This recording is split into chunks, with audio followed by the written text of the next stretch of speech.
Dentro de 20 años, tu hijo quizás no tenga que aprender a conducir. No tendrá que buscar aparcamiento. Y es más, a lo mejor ni se compra un coche. Pero no es porque los coches hayan desaparecido, sino porque el coche, por sí solo, vendrá a recogerle a casa.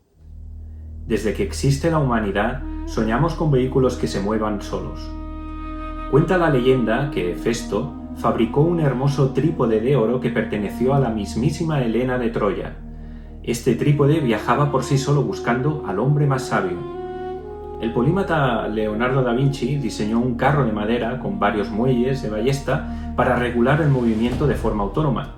Hoy la diferencia entre esos mitos y esos artefactos que básicamente eran juguetes para entretener a la corte ya pueden ser realidad gracias al conocimiento y a la tecnología que disponemos hoy en día. Mientras discutimos sobre vehículos de combustión contra vehículos eléctricos, una ola imbatible va a arrollar toda la industria. Bienvenidos una vez más al Cuaderno de Aneas y hoy vamos a explorar la conducción autónoma. Vamos a ver qué hay detrás de esa tecnología y si estamos cada vez más cerca de conseguir tener coches que vayan por sí solos. ¿Estás preparado? Abróchate los cinturones, que empezamos.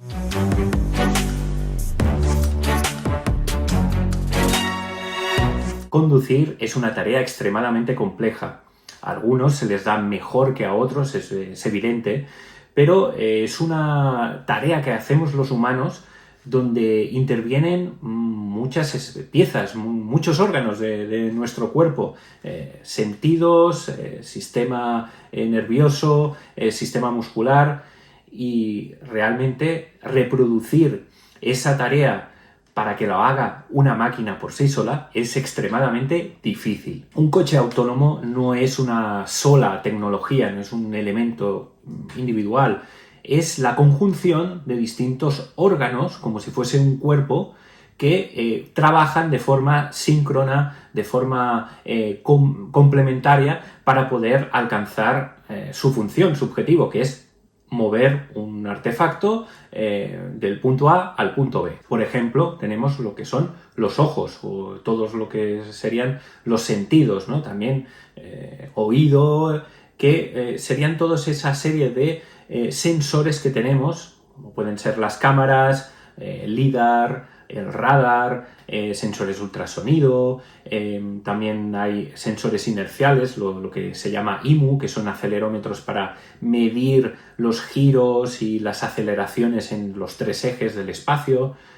Toda una serie de sensores que lo que tienen como objetivo es entender el entorno, ¿no? Interpretar y percibir lo que hay alrededor de ese coche. Lo mismo que hacemos nosotros con los ojos y con nuestros oídos y el olfato y todos los sentidos que tenemos. Eso sería el sistema de percepción. Por otro lado, tenemos el sistema de decisión y de interpretación, es decir, el cerebro, la cabeza, que recoge todos esos datos de los sensores y lo que hace es interpretar y entender qué está ocurriendo, si cruza un peatón, si viene un vehículo por la derecha, si hay un semáforo en rojo, todo este tipo de información que nosotros, como humanos, cuando conducimos, ya la tenemos absolutamente interiorizada, e incluso a veces estamos pensando en otras cosas o hablando con el de al lado y no nos enteramos, pero estamos viendo pues cómo se acerca un vehículo por detrás, cómo pasa una bicicleta por nuestro lado. Pues todo eso tiene que haber un cerebro en forma de máquina, un procesador que interprete toda esa información, esos estímulos que vienen a través de esos sensores. Por otro lado, lo que tenemos son los actuadores, el sistema de actuación. Una vez has decidido qué hacer y cómo has interpretado el entorno, pues vas a acelerar, vas a frenar, vas a girar con el coche, y eso nosotros lo hacemos mecánicamente con los sistemas mecánicos del vehículo, pero gracias a que nosotros como humanos pues tenemos brazos, piernas y podemos mover, poder pisar el acelerador o pisar el freno. En el caso de un vehículo autónomo hay que de alguna manera automatizar los sistemas de activación de esos elementos. Y por último tendríamos una especie de sistema supervisor, una especie de sistema nervioso del vehículo, el cual está todo el rato verificando, supervisando de que todo funciona como es debido, una especie como de sistema nervioso, sistema inmunitario, ¿no? Que trata de vigilar de que los elementos que se dedican a la sensórica, ¿no? A percibir el entorno, lo están haciendo de forma correcta, los que están procesando lo están haciendo de forma adecuada y todo pues coordinado y comunicado con a lo mejor también elementos del exterior, pues de una forma muy sincronizada. Una de las cuestiones tecnológicas que más se discute, más se debate sobre los vehículos autónomos es qué tipo de arquitectura de sensores tienen los vehículos. Porque hay variaciones y hay marcas que están apostando simplemente por modelos en los cuales solamente incorporas cámaras, como puede ser Tesla, pero generalmente hay otras marcas que lo que hacen es una combinación de distintos sensores. Pues bien, esto se debe a que cada sensor tiene unas capacidades, un rango de alcance, una precisión. No siempre en todas las determinadas situaciones climatológicas o incluso pues, de condiciones de luz, de día, de noche, trabajan de la forma igual, ¿no? de la misma forma.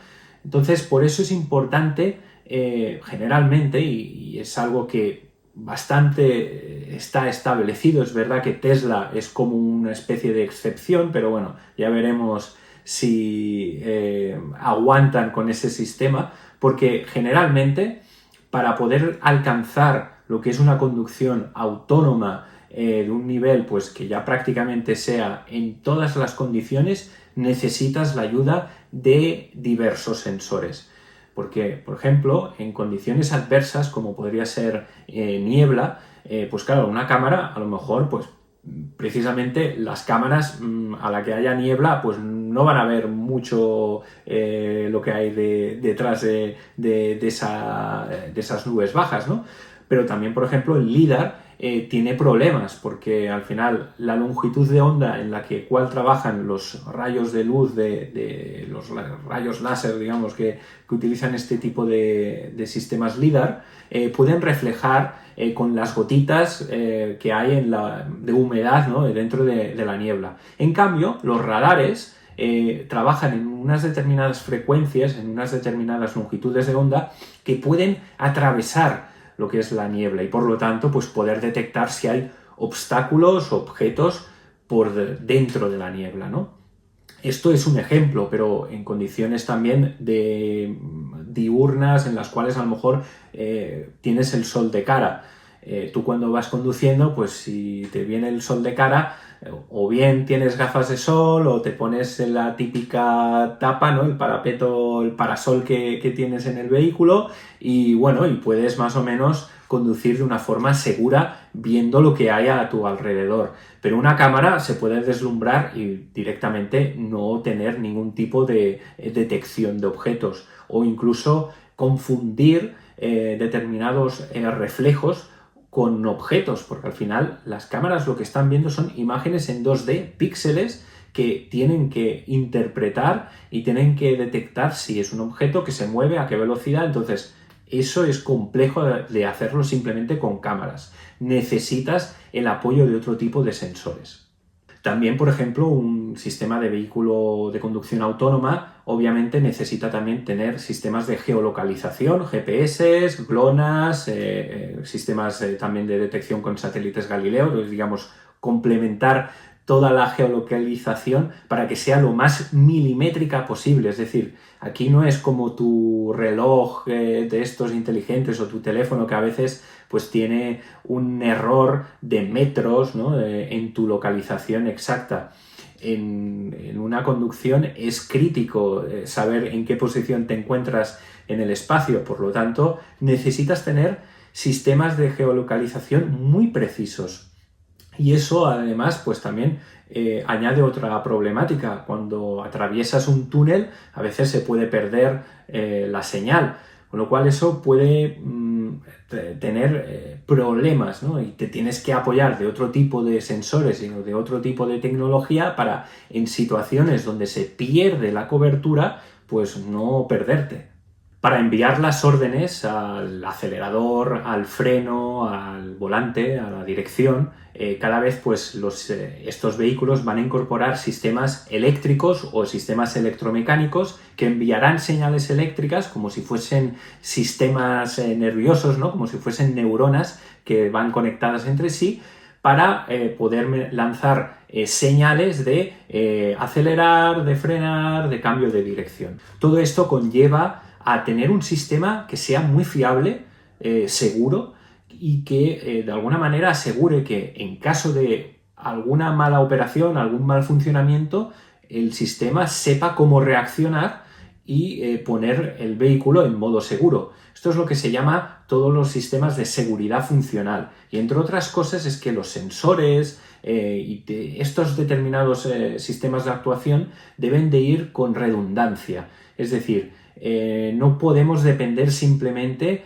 de, sobre todo lo que son los sistemas más críticos, de un simple actuador o de un simple sensor, porque si falla vamos a tener muchos problemas, con lo cual muchas veces vamos a encontrar que se va a doblar o se va a intentar ver la misma medida o la misma situación desde dos prismas diferentes por si acaso uno de los dos falla o está dando, a lo mejor no es que simplemente falle, sino que está dando lecturas que son erróneas. Y claro, no todo es el tema de, bueno, una vez detectas, ¿no? Puedes tener sensores que detectan coches, detectan peatones, detectan bicicletas, entornos, saben seguir líneas dentro de una carretera, por ejemplo, pero no solamente la conducción autónoma se basa en saber detectar y percibir qué hay en el entorno, sino lo tienes que interpretar, tienes que entender qué está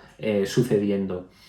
Los humanos, además de saber las normas de circulación, ¿no? Teóricamente, y de saber pues conducir, ¿no? Tener unas herramientas y unas nociones básicas de lo que hay que hacer en determinadas situaciones, también entendemos el entorno y tenemos lo que sería el sentido común, e incluso también pues muchas veces pasa que no solamente nos dejamos guiar por lo que percibimos a través de nuestros sentidos, sino hay una especie de lenguaje no verbal que muchas veces se produce en determinadas situaciones, como por ejemplo un peatón que está esperando cruzar en un paso de cebra o en un sitio que no tiene paso de cebra, pero que está de una forma prudente tratando de pasar de un sitio a otro, y tú vas con el coche y a lo mejor pues hay un contacto visual con este peatón y tú por deferencia o por civismo, y porque también cuando hay un paso de cebra tienes que parar si viene un peatón, obviamente, pues le haces un gesto a lo mejor o con una mirada. Muchas veces entre humanos nos entendemos, ¿no? Claro, eso con un coche autónomo que vaya solo no hay ese tipo de lenguaje.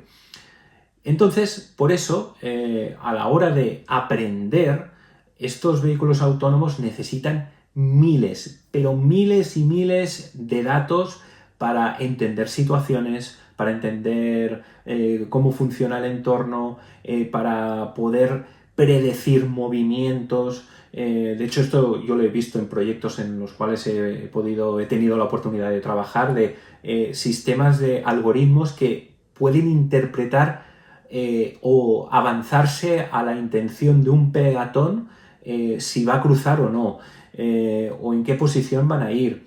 Incluso también, pues claro, necesitas ponerle un modelo de entrenamiento a estos sistemas para saber, para aprender que un peatón, pues bueno, tiene una forma determinada, ¿no? Y no siempre es la misma. Eso es lo que se llaman todos los sistemas de aprendizaje máquina, que, claro, bueno, tú tienes un modelo, un grupo, digamos, una muestra, y lo vas entrenando, y la máquina va aprendiendo que esto es más o menos la forma de un ser humano que te puedes encontrar por la calle, ¿no? Y se te puede cruzar. Pero bueno, los humanos hay de distintos tipos y no todos tienen dos piernas, no tienen de colores distintos. Por la noche hay gente con la piel más oscura que a lo mejor no se ve igual con cámaras que con otros, y eso son problemas en los cuales cuando entrenas estos sistemas te tienes que enfrentar. Y a veces si estás entrenando estos sistemas de inteligencia artificial con volúmenes de datos que no responden a toda la variabilidad de las personas, hay cosas que a lo mejor pues no va a saber interpretar, o va a interpretar que una persona con silla de ruedas es un obstáculo, es un cono, y bueno, no es una persona. Entonces, bueno, si depende de la situación, pues puede ser problemático o no, porque a lo mejor piensa que es nada, hojas, y dice, bueno, pues ya avanzo, no pasa nada. Me lo puedo pasar por encima. ¿Entendéis, no? Por dónde voy. Es por eso que seguro que alguno lo habréis visto por las calles muchas veces, de coches con muchas cámaras y que van dando vueltas. Generalmente son esos vehículos experimentales que lo que están haciendo es recaudar, ¿no? Recaptar muchos datos, hacer muchos kilómetros para alimentar a esos sistemas de inteligencia artificial, y que no sea simplemente un código de programación que en determinadas situaciones sí que te puede ayudar y puede ser fiable, que es, ya sabéis, los que domináis más la programación, sabéis que una de las funciones básicas son las funciones condicionales, ¿no? Es si ocurre esto, si hay estas determinadas condiciones, tienes que hacer esto, ¿no? El if, ¿no? O el si, ¿no? Si pasa esto, vas a hacer esto. Si pasa esto, vas a hacer esto. Y bueno, puedes ir programando así. Pero claro, que se te ocurran todas las situaciones del mundo, dependiendo de dónde estés, dependiendo del tipo de carretera que te encuentres, la velocidad con la que van los coches, etc. Es un montón de situaciones que no se pueden hacer o no se pueden programar siempre de esa forma. Hay que utilizar sistemas mucho más sofisticados, ¿no? De aprendizaje profundo y este tipo de cuestiones más de alto nivel de inteligencia artificial, que permitan pues, a la propia máquina ir aprendiendo sobre situaciones. Y para eso lo que necesita son muchos datos de entrenamiento. Y bueno, diréis, y si existe toda esta tecnología y todas las noticias que salen de Tesla y estos vehículos que salen por San Francisco, que son taxis y que tú vas y vas solo, ¿por qué no las encontramos ya en otras partes del mundo? Bueno, hay que precisar y matizar. Estos sistemas, sí, es cierto, son sistemas de conducción autónoma, pero están conduciendo o circulando en unas determinadas zonas en concreto donde digamos que se reúnen las condiciones por las cuales esos vehículos están perfectamente diseñadas para poder circular por esas zonas. Se han mapeado barrios enteros en los cuales esos vehículos saben perfectamente cómo son las calles, qué se pueden encontrar, y con esas condiciones pues pueden en esa área abarcar su servicio. Pero si van fuera ya están en una situación vulnerable porque no saben, no tienen todos los mapas, digamos, y eso pues puede ser un problema. Con lo cual, poco a poco, esos sistemas seguirán ampliando. Por lo tanto, por eso, ahora simplemente lo vemos en determinadas zonas, pero con el paso de los años esto lo iremos viendo que se va a ir expandiendo. Esto técnicamente tiene un nombre que se llama el ODD, que son unas siglas en inglés que quiere decir el Operational Design Domain, que básicamente es una serie de condiciones de velocidad, de entorno, de condiciones incluso climáticas, toda una serie de condicionantes en las cuales el vehículo es capaz de circular con total seguridad. Y esto se tiene que ir regulando. Y de hecho ya no simplemente es que el coche falle, sino que que tenga, y hay que evitar errores de interpretación, que es lo que os estaba comentando antes con los casos de confundir personas o cuestiones de reflejos, distintos condicionantes o situaciones que te puedes encontrar, que eso pues puede hacer que la conducción sea muy arriesgada. Por eso pues hay normas como por ejemplo la ISO 21448, la cual pues te hace una guía, digamos, de todas las particularidades y condiciones en las cuales un vehículo autónomo cómo debe actuar en determinadas situaciones, cuando está pues perdiendo ciertas señales, qué debe de hacer, etcétera, etcétera. Todo esto se tiene que ir pautando y se tiene que ir desarrollando para que evidentemente sea un sistema muy seguro. Pensad que en un sistema de vehículos autónomos, para que sea capaz de poder convivir con el resto del ecosistema, porque puede haber bicicletas que no sean autónomas, puede haber peatones que evidentemente son humanos y son azarosos, o coches normales, ¿no? Tendrá que convivir con ello. Y eso lo hace especialmente difícil y retador que se integren estos sistemas dentro de lo que es el ecosistema de transporte y de movilidad. Y además, pues con estos vehículos, además incorporan muchos sistemas de conectividad, de conexión con semáforos, conexión con la red, la infraestructura, y pueden ser vulnerables a ciberataques. Con lo cual, si habéis visto las películas estas de Fast and Furious, ahora no recuerdo cuál era, que Charlize Theron, que hacía de mala, de pronto activa todos los coches, ¿no? Y de forma remota, pues los controla, ¿no? Pues bueno, eso podría suceder, con lo cual tienes que tener sistemas eléctricos y electrónicos dentro del vehículo que sean seguros y fiables ante cualquier tipo de ciberataque. Y alguien se podría preguntar, ¿y qué pasa cuando las cosas funcionen mal, ¿no? Un coche pues se quede sin frenos o se le rompa la dirección. ¿Qué va a hacer? ¿No? Ya he hablado que hay una serie de normas y de recomendaciones de diseño que se pueden ir integrando, pero aún así, al final, estamos hablando de que hay humanos detrás. Aparte de que están dentro del vehículo, también hay humanos detrás, que son los que responsables de programar y de desarrollar esos vehículos.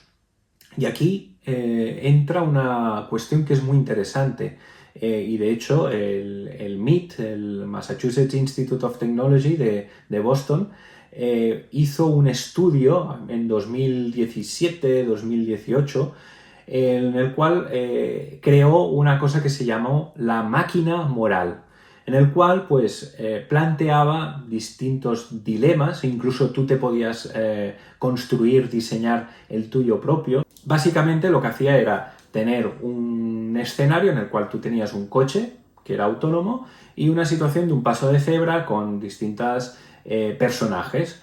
Entonces hizo una encuesta alrededor de 233 países, participaron 2,3 millones de personas y las conclusiones a las que llegaron fueron muy curiosas porque en función del país o de la región en concreto, las decisiones o los resultados de esas decisiones eran diferentes debido pues seguramente pues a sesgos culturales, a costumbres, a escalas diferentes de valores y de una moral diferente o entre países o entre etnias, ¿no? Por ejemplo, cosas o resultados curiosos, que en Australia, dentro de una situación en la cual pues tenías que decidir si los ocupantes dentro del coche sobrevivían o el peatón que ibas a atropellar, pues los australianos preferían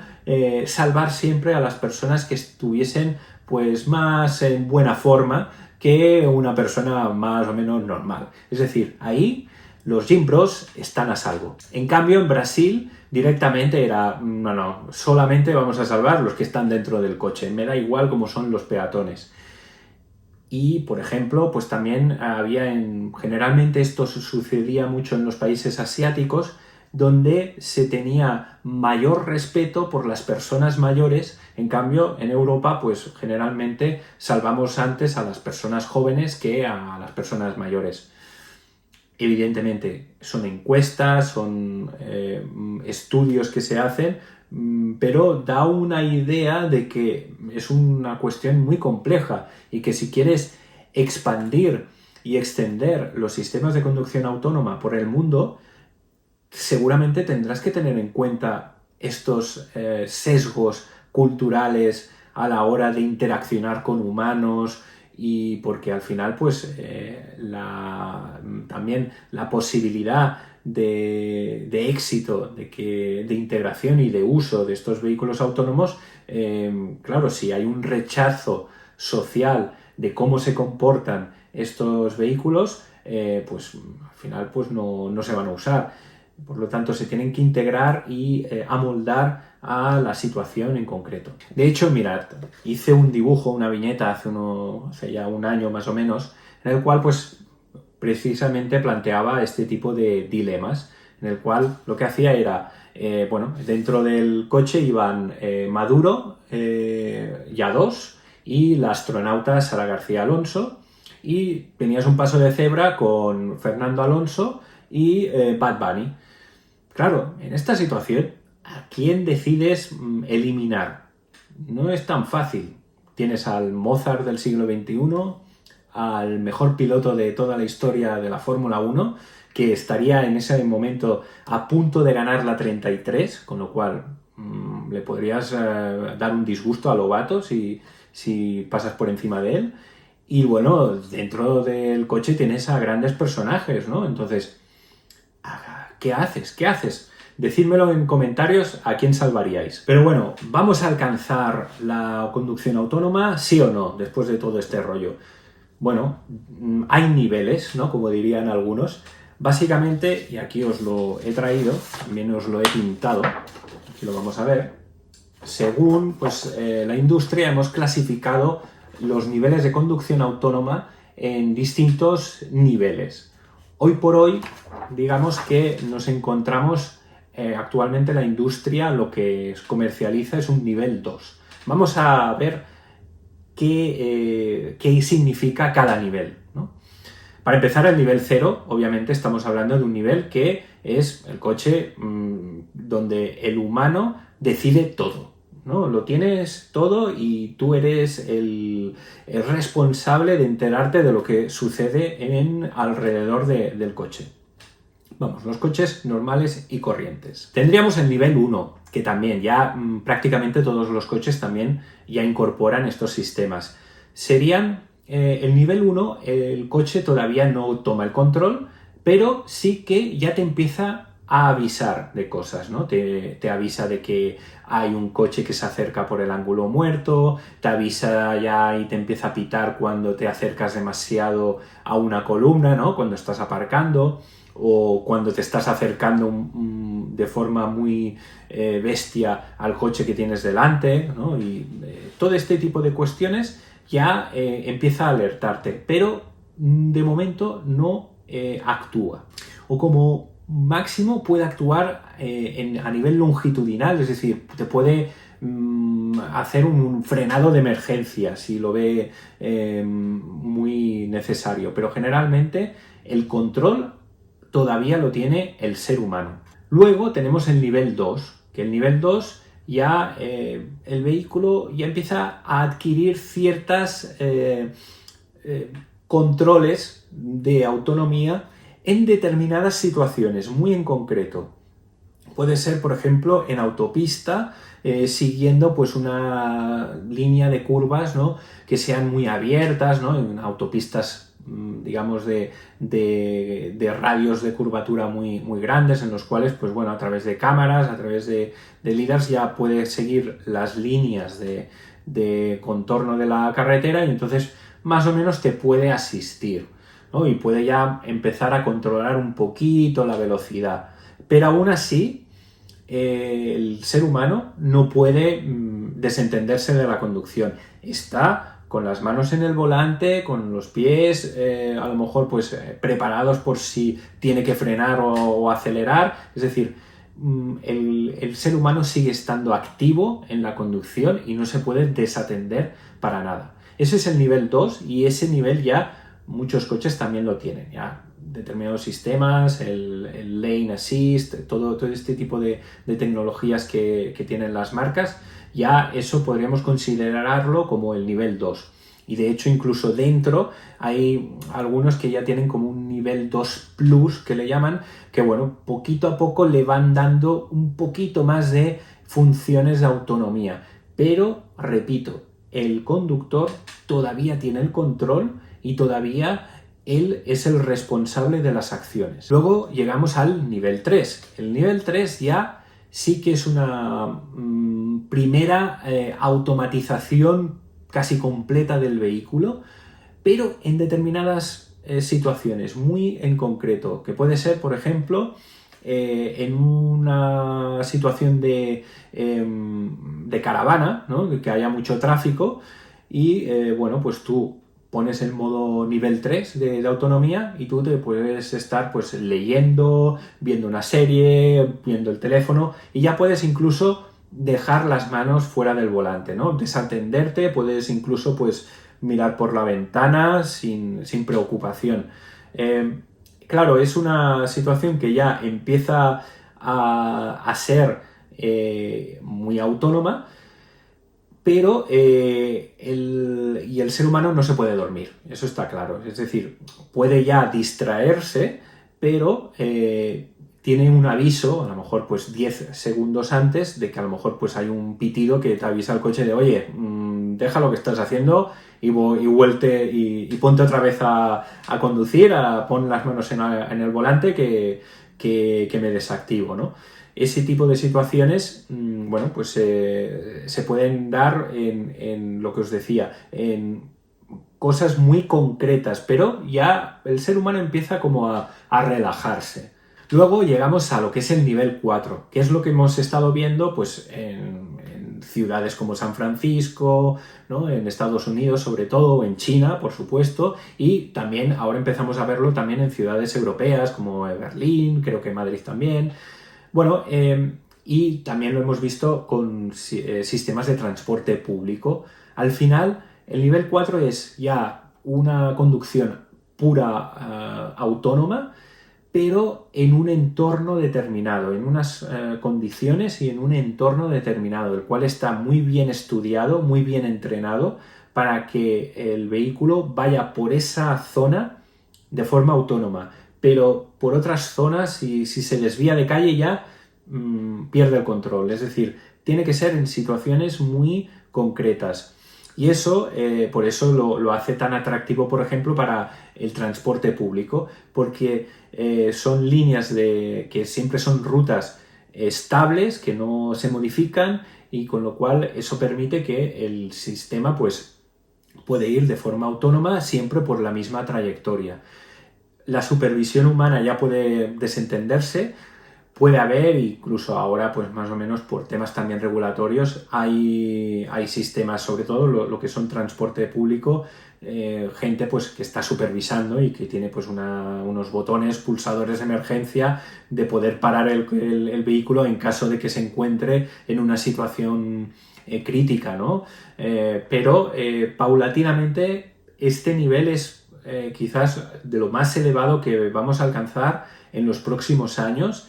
Y no está tan lejos, de hecho ya existe y poco a poco lo iremos viendo, sobre todo en transporte público y por ejemplo en España tenemos un claro ejemplo con la empresa Alsa de autobuses que está trabajando mucho en pruebas piloto y bueno, hay muchas empresas que se están dedicando a ello y como ya habéis visto en noticias, por lo tanto ese ya es un nivel que seguramente vamos a ver, que incluso a nivel de conducción privada, es decir, si tú tienes un coche ya con nivel 4, que esto a lo mejor pues será de aquí más o menos, pongámosle 5 años, algunos dicen que en China ya en 2000, el año que viene o en el 2028 ya van a empezar a ver estos sistemas en China, porque ya también a nivel normativo ya empieza a regularse, pero bueno, vas a poder tener un nivel 4 que a lo mejor pues en determinadas carreteras, en determinadas autopistas, por ejemplo, sí que vas a poder ponerte en piloto automático, ¿no? Entonces, pues oye, dejo el volante y ya pues, oye, me pongo a jugar a las cartas o a leer y luego ya te avisa de, bueno, entras ya en una zona que ya tienes que volver a tomar el control. Entonces te preparas y vuelves otra vez, ¿no? Y luego tenemos el nivel 5, que el nivel 5 ya es que te permite coger la mantita y ponerte a dormir. Ahí ya el coche va solo, decide por sí solo todo, en cualquier condición, en cualquier ruta, en cualquier entorno, le da lo mismo. ¿Llegaremos a ello? Es probable, no tengo la menor duda de que lo conseguiremos, pero pronto eso ya es otro cantar. Yo creo que el nivel 4 es más asequible, porque a nivel regulatorio y a nivel de tal como está la sociedad montada es más alcanzable. El nivel 5 por ahora es mucha ciencia ficción, pero tiempo al tiempo, porque dados los progresos que estamos dando, es posible que lleguemos. Y en todo esto, ¿quién está ganando? ¿Qué marcas están apostando? Principalmente tenemos que tener claro que aquí los que mandan, como no, van a ser China y por otro lado también Estados Unidos, a través de Tesla, de Waymo, de todo este tipo de marcas. En China, BYD está apostando mucho por estos sistemas de conducción autónoma y otras marcas chinas. Y de hecho es lo que os decía, que pronto ya el nivel 4 en China va a ser una realidad. Que llegue ya a otras partes del mundo es simplemente cuestión de tiempo y cuestión de adaptación a nivel de legislación, sobre todo. Y bueno, Europa, ¿qué papel tiene en este punto? Como siempre, estamos un punto atrás. Yo personalmente, a nivel personal, por la experiencia que tengo de haber visto algo de ese mundillo dentro de lo que es el I+D de la conducción autónoma en Europa, hombre, pues sí que se está trabajando, hay cosas, pero evidentemente dependemos mucho de la tecnología que nos venga de fuera. Y al final, pues, bueno, hay talento, hay conocimiento, pero probablemente vamos en el vagón de cola aún en este aspecto. De todas maneras, hay que ser positivos y yo, por lo que antes os decía, por ejemplo, del ejemplo de Alsa y de otro tipo de empresas que también están apostando, por ejemplo, también para conducción autónoma rural, de todo lo que es, por ejemplo, la España vaciada, que también es muy interesante abordar esa problemática de poder llevar transporte autónomo en zonas alejadas, donde muchas veces pues hay muchas personas mayores con dificultad de poder pues manejar con coches. Entonces pues oye, el sistema de conducción autónoma puede ser un sistema que puede ayudar en ese sentido. Veremos avances en los próximos años, no tengo ninguna duda sobre ello. Me gustaría también lanzar un mensaje, porque este tipo de tecnologías también pueden ayudar a muchas personas que hoy en día pues, no pueden manejar un coche. Gente que a lo mejor pues, por determinadas circunstancias tienen determinada discapacidad o por edad o por cualquier situación que les hace ahora ser vulnerables ante esta situación, que precisamente no pueden disfrutar o no pueden tener la oportunidad de poder ir en coche, ahora con la conducción autónoma pueden lograrlo. Y eso conlleva que, cuidado con este tipo de tecnología, no derivarla a que sea un servicio de movilidad de lujo, sino que sea un servicio de movilidad para todo tipo de capa social que hay en nuestra sociedad. No podemos dejar a nadie atrás en estos cambios tecnológicos. Es verdad que vamos a tener unos cambios a nivel de trabajos, a nivel de situaciones económicas que nos van a conllevar momentos críticos. Yo creo que la solución la tenemos en nuestras manos de hacer estas transiciones lo más pacíficas posibles, lo más suaves posibles y sobre todo teniendo en cuenta todo el espectro social para evitar pues, que dejemos a alguien atrás. Yo el futuro lo veo que es verdad que tu hijo seguramente va a aprender muchas cosas, pero conducir va a ser una de sus prioridades menos importantes que va a tener. Seguro.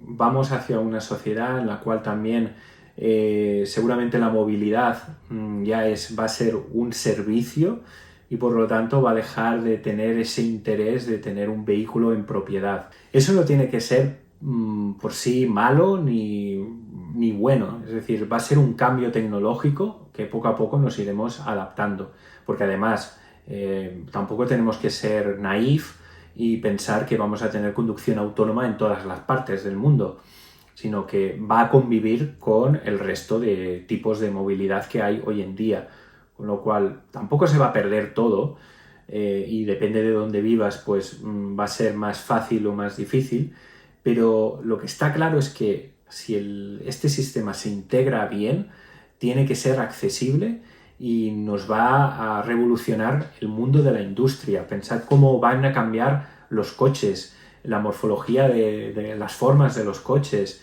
las cosas que se podrán hacer. De hecho, en China ya que son muy tecnólogos, ven los coches autónomos como segunda residencia.